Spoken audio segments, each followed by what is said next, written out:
এই মুহূর্তে আমাদের হাতে আসা সর্বশেষ বাংলাদেশের আলোচিত সমালোচিত বাছাইকৃত গুরুত্বপূর্ণ সংবাদ শিরোনাম শুরুতেই জানিয়ে দেব। আরাফায় হাজিদের কান্না, তাওবা আর প্রার্থনায় গুমড়ে উঠছে পরিবেশ। শাহজালালে যাত্রীর হট্টগোল, গালিগালাজ ও উত্তেজনা, যা জানালো বেবিচক। ঈদযাত্রায় তীব্র যানজট, অতিরিক্ত ভাড়া ও দুর্ভোগে হাজারো যাত্রী। অন্তর্ভুক্তির ভোট মানে দল নয়, জনগণের অংশগ্রহণ, মন্তব্য জাতিসংঘের। জাতির উদ্দেশ্যে ভাষণ দেবেন ডক্টর ইউনূস। এখন তো জাতীয় ভিলেনে পরিণত হয়ে গেছি, বললেন ইশরাক। শুনছিলেন সংবাদ শিরোনাম, এখন বিস্তারিত। তবে তার আগে অনুরোধ থাকবে ভিডিওটিতে একটি লাইক এবং কমেন্ট করে জানিয়ে দিন আজকের এই ভিডিওটি সম্পর্কে আপনার মূল্যবান মতামত। আর অবশ্যই এই ভিডিওটি আপনার ফেসবুক সোশ্যাল মিডিয়ায় শেয়ার করে ছড়িয়ে দিন আর জানিয়ে দিন আপনি কোথা থেকে বা কোন জেলা থেকে দেখছেন বা শুনছেন। অনুরোধ থাকবে আপনি যদি আমাদের এই চ্যানেলটিতে নতুন হয়ে থাকেন তাহলে অবশ্যই চ্যানেলটি সাবস্ক্রাইব করে পরবর্তী আপডেট সংবাদ পেতে চোখ রাখুন আজকের MR বাংলা খবরে। চলিত বছর বিশ্বের 200টিরও বেশি দেশ থেকে প্রায় 20 লাখ মুসলমান হজ পালনে সৌদি আরবে এসেছেন। ইসলামী শরীয়তের বিধান অনুযায়ী 9 জিলহজ তারিখে সূর্য পশ্চিম আকাশে হেলে পড়ার পর থেকে সূর্যাস্ত পর্যন্ত কিছু সময় আরাফায় অবস্থান করায় হজযাত্রীদের জন্য ফরজ। এই অংশটি পালন না করলে হজ পূর্ণ হবে না। বৃহস্পতিবার রাতে দেখা এক সংবাদ বিজ্ঞপ্তিতে ধর্ম মন্ত্রণালয় জানায়, বাংলাদেশি হাজিদের সঙ্গে আরাফায়ের ময়দানে অবস্থান করেছে ধর্ম বিষয়ক উপদেষ্টা ডক্টর আফম খালিদ হোসেন এবং ধর্মসচিব AKM আফতাব হোসেন প্রমাণিক। এই ময়দানে হাজিরা আল্লাহর দরবারে প্রার্থনায় রত থাকেন। পাপ মুক্তির জন্য তারা মহান প্রভুর কাছে ক্ষমা চান এবং মনে সব আকুতি মিনতি নিবেদন করেন। আরাফায় অবস্থান করার অত্যন্ত রহমতময় ও ফজিলতপূর্ণ বলে ইসলাম শরীয়তে বিবেচিত বিজ্ঞাপন। সূর্যাস্তের পর হাজিরা মাগরিবের নামাজ আদায় না করেই আরাফা থেকে মুজদালিফার উদ্দেশ্যে রওনা হন। সেখানে এক আজান ও 2 ইকামতে মাগরিব ও এশার নামাজ আদায় করবেন এবং খোলা আকাশের নিচে রাত্রি যাপন করবেন। মুজদালিফায় অবস্থান করা হাজিদের জন্য ওয়াজিব। এদিকে সৌদির আবহাওয়া অধিদপ্তর থেকে ধূলিঝড়ের পূর্বাভাস থাকলেও তেমন কিছু ঘটেনি। দিনের তাপমাত্রা ছিল প্রায় 45 ডিগ্রি সেলসিয়াস। এখন পর্যন্ত বাংলাদেশি হাজিরা সুন্দর ও সুশৃঙ্খলভাবে হজের আনুষ্ঠানিকতা পালন করে যাচ্ছেন। এতে জানানো হয় 4 জুন 3 জুন দিবাগত রাত 1টা 36 মিনিটে বোর্ডিং ব্রিজ 6-এ নিরাপত্তার রাউন্ড চলাকালে মালয়েশিয়া এয়ারলাইন্সের ফ্লাইট MH196 এর যাত্রী মোহাম্মদ তুহিন আলী চিৎকার ও অশ্লীল ভাষায় গালিগালাজ করেছিলেন। এ সময় মালয়েশিয়া এয়ারলাইন্সের 2 প্রতিনিধি তাকে শান্ত করতে এবং তার পাসপোর্ট ও ব্যাগ বুঝিয়ে দিতে চেষ্টা করলেও তিনি সহযোগিতা করেননি।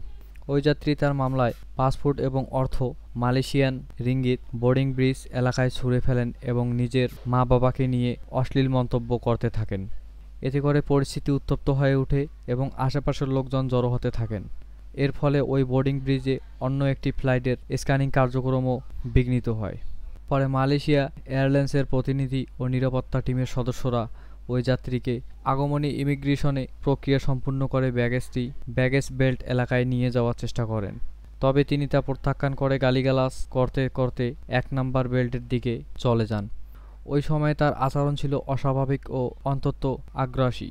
পরিস্থিতি নিয়ন্ত্রণে আসার পর তার ভাই ও চাচার সঙ্গে যোগাযোগ করা হলে তারা জানান, যাত্রী আগেও মাদকাসক্ত অবস্থায় এমন আচরণ করতেন এবং বৃষ্টির রাতে তাকে নিয়ে বিমানবন্দরে আসা সম্ভব নয়। পরে যাত্রী ধীরে ধীরে স্বাভাবিক হলে ভোর 5টা 30 মিনিটে বিমানবন্দর ত্যাগ করেন।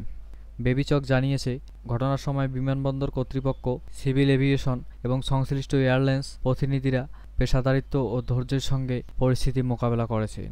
তবে ঘটনাটির কিছু অংশ ভীতিহীনভাবে প্রচারিত হওয়ায় জনমনে বিভ্রান্তি সৃষ্টি হয়েছে বলে জানানো হয়েছে।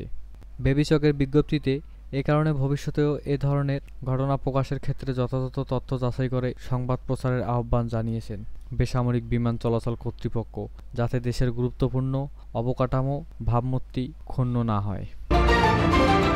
ঈদুল আজহা উপলক্ষে রাজধানী ঢাকা ছাড়তে শুরু করেছেন লাখো মানুষ।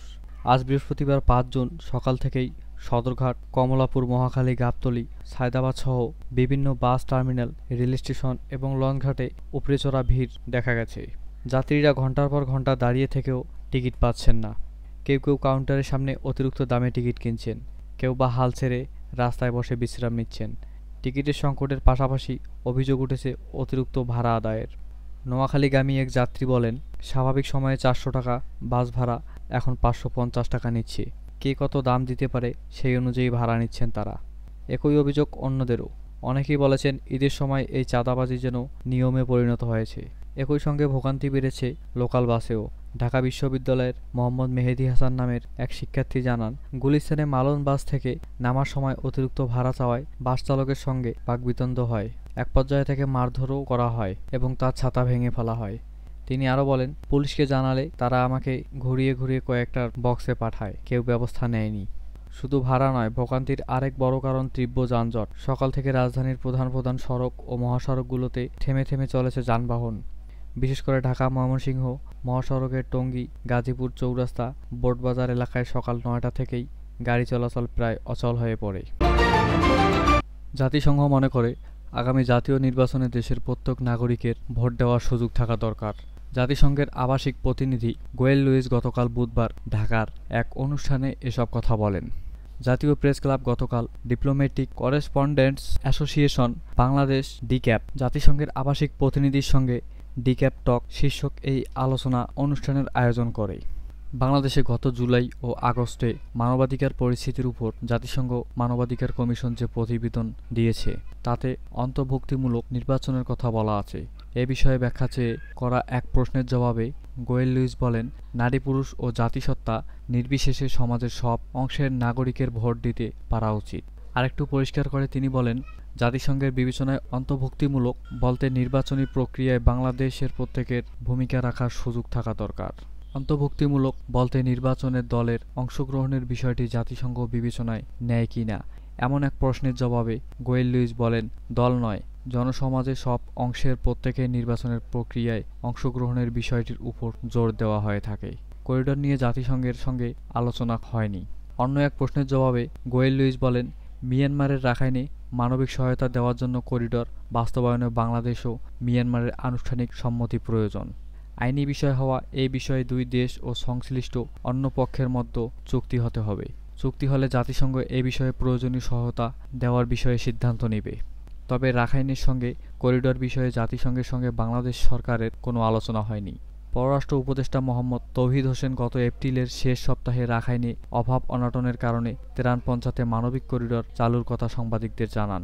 সশস্ত্র বাহিনীসহ বিভিন্ন মহল থেকে আপত্তি উঠলে পররাষ্ট্র মন্ত্রণালয় ও অন্তর্বর্তী সরকারের জাতীয় নিরাপত্তা উপদেষ্টা ডক্টর খলিলুর রহমান বলেন, করিডোর নয়, মানবিক চ্যালেঞ্জ চালু করার বিষয়টি সরকারের বিবেচনায় আছে। জাতিসংঘ মানবাধিকার পরিষদের অফিস ঢাকায়। অন্য এক প্রশ্নের জবাবে গোয়েল লুইস বলেন, ঢাকায় জাতিসংঘ মানবাধিকার পরিষদের একটি অফিস চালু করার জন্য বাংলাদেশ সরকারের সঙ্গে একটি চুক্তি সই করার বিষয়ে প্রক্রিয়াধীন আছে। এ বিষয়ে জানতে চাইলে ভারপ্রাপ্ত পররাষ্ট্র সচিব রুহুল আমিন সিদ্দিকী গতকাল বলেন, জাতিসংঘ মানবাধিকার কর্তৃপক্ষের একটি ইউনিট ঢাকায় আগে থেকেই কাজ করছে। এখন তারা লোকবল বাড়াতে চায়, একটি ছোট অফিস করতে চায়। এ বিষয়ে একটি চুক্তির খসড়া নিয়ে তাদের সঙ্গে কথা হচ্ছে।